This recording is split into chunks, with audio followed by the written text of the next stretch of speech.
Hello friends, welcome back to my channel. This is creative Renu Chhetri. तो आप सभी को आज मैं लॉन्ग वीडियो में जीजी प्लांट से रिलेटेड कुछ आइडियाज़ शेयर करने जा रही हूँ। ये जीजी प्लांट्स आप जिस तरीके से देख रहे हैं, इसको मैंने लीफ से ग्रो किया है और लीफ से भी काफ़ी इजीली ग्रो किया जा सकता है। और मेरा भी ये फर्स्ट ट्राई था जो मैं जीजी प्लांट को ग्रो कर रही थी। और जीजी प्लांट को बेस्ट एयर प्यूरिफाइंग प्लांट माना जाता है और हर किसी को अपने घर में रखना चाहिए जीजी प्लांट। हाँ, बस मार्केट में इसकी प्राइस काफ़ी कॉस्टली होती है, बट इसको नज़रअंदाज करके इसके बेनिफिट्स भी बहुत ज़्यादा हैं। जैसे कि एयर प्यूरिफाइंग, आपके घर में जो भी एयर प्यूरिफाई करेगा, जिस किसी को भी इनहेलर लेता है, जो किसी को भी सांस से रिलेटेड प्रॉब्लम्स हैं, उन सभी में मदद करता है जीजी प्लांट। और ये देखिए, मैं आपको लीफ में दिखाना चाह रही थी कि लीफ में भी राइजोम निकल आते हैं अगर आप उनको अच्छे से ग्रो करते हैं। पानी कम डालिए, क्योंकि पानी ज़्यादा ओवर वाटरिंग होगी तो इसके पत्ते गल के मर भी जाएंगे। तो इस तरीके से हमने जीजी प्लांट को ग्रो किया है और इसकी रूट्स भी बहुत इजीली आपको नज़र आ रही होगी। तो ये जो जीजी प्लांट है, ये पत्तों से उगाया गया जीजी प्लांट है। आई होप आपको ये वीडियो समझ आ रही होगी कि 2 महीने पहले मैंने आपसे बोला था, वादा किया था कि मैं आपको 2 महीने बाद इसकी अपडेट दूंगी, जो कि मैं पत्तों से ग्रो करने जा रही हूँ। और ये देखिए, 2 महीने बाद इसकी अपडेट ये है कि इसकी राइजोम निकल आई हैं और इसकी रूट्स निकल आई हैं। पहले मुझे विश्वास नहीं होता था, मुझे लगता था कि यूट्यूब में फ़ेक वीडियोस बनाई जाती है, बट नहीं। अब मैंने जब प्रैक्टिकली खुद करके देखा तो मुझे विश्वास हुआ। थोड़ा टाइम तो लगता है, पेशेंस की ज़रूरत पड़ती है, बट फाइनली रिज़ल्ट आता है। और रिज़ल्ट ये था कि इसमें रूट्स आ गई काफ़ी अच्छे से। और किसी किसी में राइजोम बनने में थोड़ा टाइम लगता है, बट रूट्स आसानी से आ जाती है वो पहले ही। और जैसे ही राइजोम रूट्स बन जाता है, उसको आप बड़े पॉट में या थोड़े से बड़े पॉट में ट्रांसफ़र कर सकते हैं। एज अ प्लांट शेप ले लेगा ये अपने आप। तो इस तरीके से था। और इसका एक प्लांट था जो कि मैंने पत्ते से ही ग्रो किया था फ्रेंड्स, और वो छोटा सा बन के प्लांट रेडी हो गया। आपको मैं जैसे वीडियोस में आगे दिखाऊंगी। अभी इसमें शावरिंग इसलिए कर रही हूँ जिससे आप लोगों को ये साफ़ हो जाए मिट्टी से और क्लियर दिख सके कि ये देखिए, राइजोम इसका गोल गोल सा पोटैटो की जैसा होता है, बन गया है और इसकी रूट्स निकल आई हैं। तो ये आप सभी को दिखाने के लिए मैंने ये दोबारा से उखाड़े थे इनके पत्तों को, अपडेट देने के लिए, और जिससे आप लोगों को भी पता चल सके और आप लोग भी पत्तों से भी इसको डिवाइड कर सकें। ये बुद्धा प्लांटर है। बुद्धा प्लांटर में भी मैंने 3 लीव्स लगाई थी, बट ये जो 3 पत्तियां हैं, जब मैं इनको उखाड़ूंगी तो आप देखेंगे इसमें राइजोम इतने अच्छे से नहीं बने हैं, लेकिन इसमें रूट्स थोड़ी थोड़ी आ चुकी है। कई बार क्या होता है, रूट्स आ जाती है बट राइजोम नहीं आते हैं। ये देखिए, राइजोम बनने में थोड़ा टाइम लगता है। जब जैसे जैसे पत्ती पुरानी होती जाएगी वैसे वैसे राइजोम ज़्यादा बड़े होते जाते हैं, बट रूट्स पहले आ जाती है। रूट्स आपको दिख रही होगी ये छोटी सी। और एक ये पत्तों से ही मैंने प्लांट ग्रो किया था। ये आप देख सकते हैं, छोटा सा प्लांट ग्रो हो रहा है। ये पत्ते से ही ग्रो किया गया प्लांट है, जो कि अपने आप ग्रो हो रहा है। अब देखते हैं कितनी तेज़ी से ये बढ़ता है। तो बस मेरा मकसद यही है कि किस तरीके से प्लांट्स को डिवाइड करके एक से ज़्यादा बनाए जाएं और लोगों में ये सारी बातें शेयर की जाएं, लोगों में ज्ञान फैलाया जाए, जिस तरीके से वो भी इस तरीके से ट्राई करें फ्रेंड्स। तो ये मेरा एक ग्रोथ हुआ हुआ जीजी प्लांट है जो मैं नर्सरी से लाई थी। और ये वाला जो है, मैंने एक स्टेम से लगाया था जीजी प्लांट। तो यही है फ्रेंड्स, जीजी प्लांट्स के काफ़ी फ़ायदे हैं। एक तो इसको आप लेस सनलाइट में रखिए। डायरेक्ट सनलाइट में रखने से इसकी पत्तियां जल जाती हैं और ये ख़राब हो जाता है। तो हमें कोशिश करनी है कि हम इसे डायरेक्ट सनलाइट में ना रखें। और जब हम इसे घर के अंदर रखते हैं जीजी प्लांट को, या तो आपके घर के अंदर धूप आती हो, और अगर आपके घर के अंदर धूप नहीं भी आती है तो भी आप इसको हफ्ते में एक बार थोड़े से इनडायरेक्ट सनलाइट में घर से बाहर निकाल के रखिए, जिससे कि इसको एक हफ्ते में एक बार थोड़ी सी धूप मिलनी चाहिए, बट वो भी इनडायरेक्ट सनलाइट। डायरेक्ट रखेंगे तो इसके पत्ते जल जाएंगे। ओवर वाटरिंग से भी प्लांट मर सकता है ये, क्योंकि इसकी स्टेम बहुत नाजुक होती हैं और इसके जो राइजोम हैं ओवर वाटरिंग से गल जाते हैं। एक बार पहले जब मैं नया लेके आई थी प्लांट, मुझे भी नहीं पता था और मैंने इसमें ओवर वाटरिंग कर दी, जो बाद में प्लांट मरने लगा। और फिर जब मैंने उसको खोद के देखा अंदर मिट्टी में, तो उसके राइजोम्स गल चुके थे, एकदम सड़ चुके थे और ख़राब हो चुके थे। तब मुझे जाके रियलाइज़ हुआ कि ओवर वाटरिंग भी किस तरीके से प्लांट को मार देती है। हम लोग सोचते हैं कि प्लांट बेचारा पानी से मर रहा है, लेकिन हम उस पे बहुत सी बार, ज़्यादा से ज़्यादा 90% लोग ओवर वाटरिंग से प्लांट को मार देते हैं। उनको ये बात पता भी नहीं चल पाती है कि हमारा ज़्यादा केयर करना भी प्लांट्स के लिए हानिकारक है। जब हम प्लांट्स को ज़्यादा केयर करते हैं, ओवर वाटरिंग करने लगते हैं, तो प्लांट्स मरने लगता है फ्रेंड्स। तो ये बात का हमें ध्यान रखना है।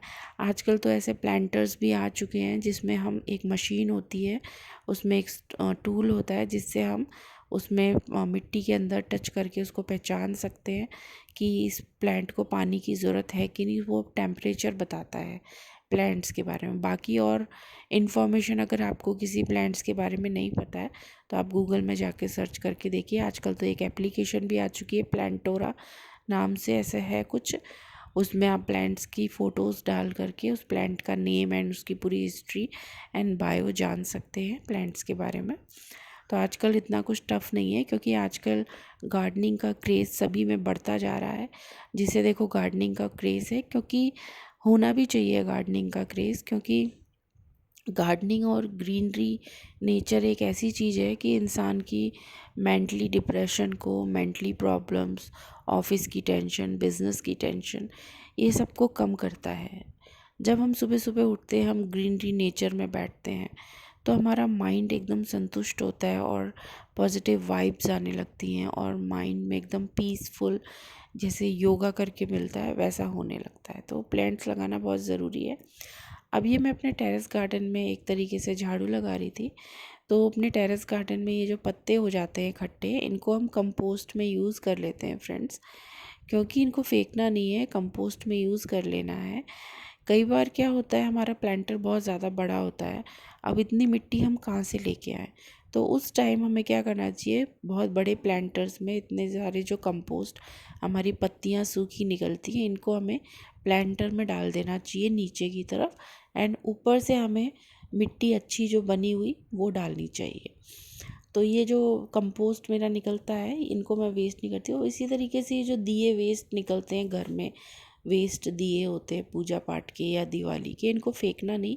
ये भी गार्डनिंग में एक इम्पॉर्टेंट रोल रखते हैं और इनको हम गार्डनिंग में एज अ होल लीकेज को ढकने के लिए हम इसको यूज़ में लेते हैं, जिससे क्या होता है, पानी का लीकेज अच्छा बना रहता है। कई लोग इन दियों को तोड़ करके चूरमा बना लेते हैं, छोटे छोटे पीसेस में कन्वर्ट कर लेते हैं, उसके बाद इसको प्लांटर के नीचे डालते हैं। एंड देन अब मैं कंपोस्ट डाल रही हूँ इसमें। कंपोस्ट से क्या होगा, ये जो कंटेनर है काफ़ी गहरा है और जीजी प्लांट को इतनी मिट्टी की ज़रूरत नहीं होती, वो कम मिट्टी में भी जीजी प्लांट, सॉरी, जेड प्लांट अच्छे से ग्रो हो जाता है कम मिट्टी में ही। तो मैंने इसके नीचे सारा कंपोस्ट भर दिया। मिट्टी की मात्रा मुझे कम डालनी पड़ेगी, जिससे कि मेरा जेड प्लांट उग जाए, क्योंकि इस प्लांटर में मैं जेड प्लांट ही लगाने वाली हूँ और क्योंकि मेरे गार्डन में जेड प्लांट बहुत सारे हैं। अब हम इसमें पानी डाल देंगे, पानी से मिट्टी सॉफ्ट हो जाएगी और मिट्टी सॉफ्ट होने के बाद में हम उसको इजीली प्लांट को ग्रो कर लेंगे। अब जैसे आप देख सकते हैं, मैं सीज़र लाना भूल चुकी थी, आज मेरे पास कैंची नहीं थी, टेरेस में लाना भूल गई थी, तो मैंने हाथों से ही नरम नरम, जो मतलब एकदम ताज़े ताज़े वो हैं, इनको मैंने तोड़ लिया। और तोड़ने के बाद इनकी नीचे की पत्तियां हम हटा लेंगे, जिससे क्या होता है, इनकी स्टेम एकदम क्लीन हो जाएगी और फिर ग्रो करने में आसानी रहेगी। तो इस तरीके से हमने ये तोड़ लिए हैं और अब इसकी नीचे नीचे की पत्तियां हटा लेंगे, स्टेम एकदम क्लीन हो जाएगी। और इसकी स्टेम काफ़ी नाजुक होती है, ध्यान से लगाना चाहिए, मिट्टी अगर सॉफ्ट नहीं होगी तो स्टेम टूट भी सकती है, इसलिए इसको हम आराम आराम से लगाएंगे क्योंकि स्टेम बहुत नाजुक है। ये देखिए हम इसको लगा रहे हैं और जैसे जैसे हम इसमें, स्टार्टिंग में तो हम कभी कम ही प्लांट्स लगाएंगे और फिर ये जो प्लांट होता है जेड प्लांट, ये अपने आप फैल जाता है। आप एक दो छोटी छोटी कटिंग भी लगाओगे ना, उसके बाद ये फिर फैल जाता है अपने आप, बहुत घना हो जाता है अंदर ही अंदर। फिर आप इससे 1 से 4, 4 से 5, 5 से 10 ऐसे प्लांट्स बना सकते हैं, डिवाइड कर सकते हैं फ्रेंड्स। तो ये देखिए कुछ इस तरीके का लग रहा है मेरा प्लांटर। ये जो प्लांटर मैंने बनाया है वेस्ट कंटेनर ऑयल के उससे बनाया, ये तो आपने मेरी प्रीवियस वीडियो में देख ही लिया होगा। मेरे पास एक वेस्ट चश्मा पड़ा था जो कि मैंने उसको भी यूज़ में ले लिया। फेंकने से तो अच्छा है यूज़ में ले करके कुछ ना कुछ गार्डनिंग में ऐड ऑन कर दीजिए। घर के जितने भी वेस्ट होते हैं जो बचते हैं, क्रॉकरी वगैरह जो भी, तो हमें फूड कंटेनर्स इस तरीके से प्लांटर्स के लिए, अगर वो स्ट्रॉन्ग कंटेनर हैं तो आप इस तरीके से प्लांट में यूज़ कर सकते हैं। गार्डनिंग में आप ये देख सकते हैं, और इससे आपका गार्डन भी सुंदर लगेगा और चीज़ें भी यूज़ हो जाएंगी, रीयूज़। तो इस तरीके से हम रीयूज़ कर सकते हैं। बहुत से लोगों ने तो अपने शूज़ के अंदर भी गार्डनिंग कर रखी है, जो शूज़ होते हैं वो भी नहीं फेंकते हैं, उसमें गार्डनिंग कर लेते हैं। तो इस तरीके से हम कर सकते हैं। और ये मैंने इसको शेड की जगह में, छाया वाली जगह में रख दिया है, जिससे क्या होगा, इसमें डायरेक्ट सनलाइट स्टार्टिंग में हमें नहीं देनी है। फिर जैसे जैसे प्लांट पुराना हो जाएगा फिर हम उसको धूप में ले आएंगे फ्रेंड्स। अब ये मेरे पास आइसक्रीम के डब्बे बचे थे, ये भी वेस्ट थे, और इसकी प्लास्टिक भी थोड़ी स्ट्रॉन्ग सी लग रही थी, तो इसको क्यों फेंकना। तो ऐसे छोटे छोटे, वैसे भी मुझे प्लांटर्स बहुत क्यूट लगते हैं, और ऐसे छोटे छोटे प्लांटर्स में ना आप पॉर्चुला का ग्रो कर सकते हो। ऐसे छोटे प्लांट्स यानी कि वंडरिंग ज्यू भी लगा सकते हैं। उसके बाद जब वो बड़े हो जाए तो आप उसको बड़े कंटेनर में ट्रांसफ़र कर सकते हैं, बड़े प्लांटर में। उसमें छोटी सी मिट्टी के टुकड़े डाल देंगे, ऊपर से फिर मिट्टी डाल देंगे, और मिट्टी काफ़ी ऐसी होनी चाहिए हाइड्रेट, जो कि पानी ना सोके एकदम से निकल जाए पानी होल में से। अब ये हमने मिट्टी डाल दी है, इसमें थोड़ा थोड़ा पानी डाल देंगे। पानी डालने से मिट्टी सॉफ्ट हो जाएगी अगेन।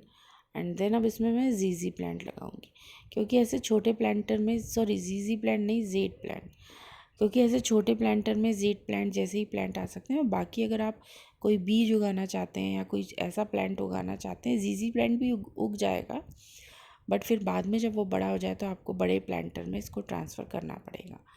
तो अभी मेरे पास ये जेड प्लांट था, तो मैंने जेड प्लांट को ग्रो करके दिखा रही हूँ फ्रेंड्स।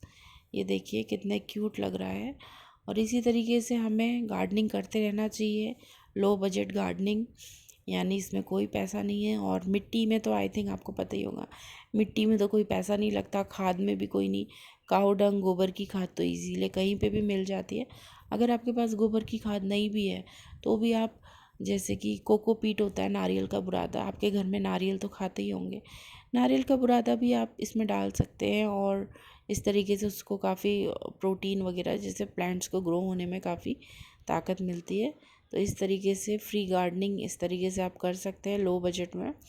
इस दिखने में भी कितना क्यूट लग रहा है।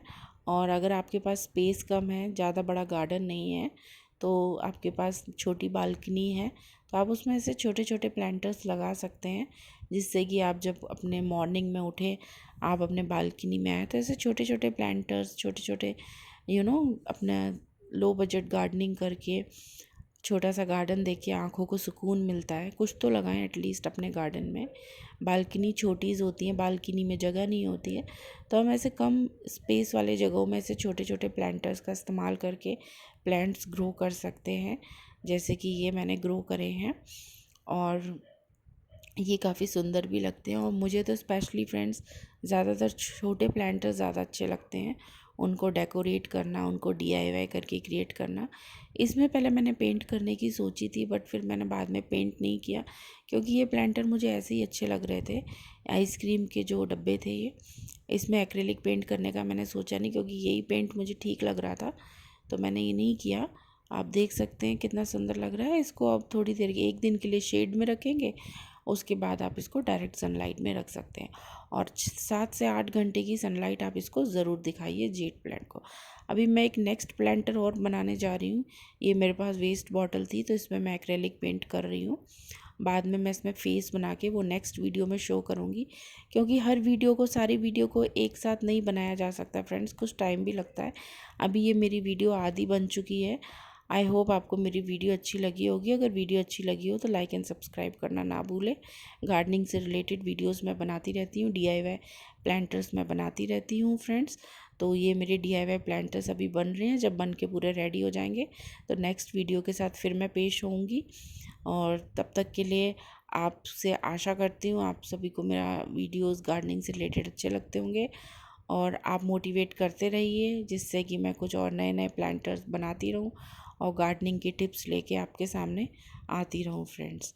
तो ये था, और इसकी नेक्स्ट वीडियो आपको देखने को फिर मिलेगी मेरे यूट्यूब चैनल में द क्रिएटिव रेनू छेत्री में। अभी ये पूरी फुल वीडियो बनके रेडी नहीं हुई है। तब तक के लिए bye bye, take care friends, have a nice day.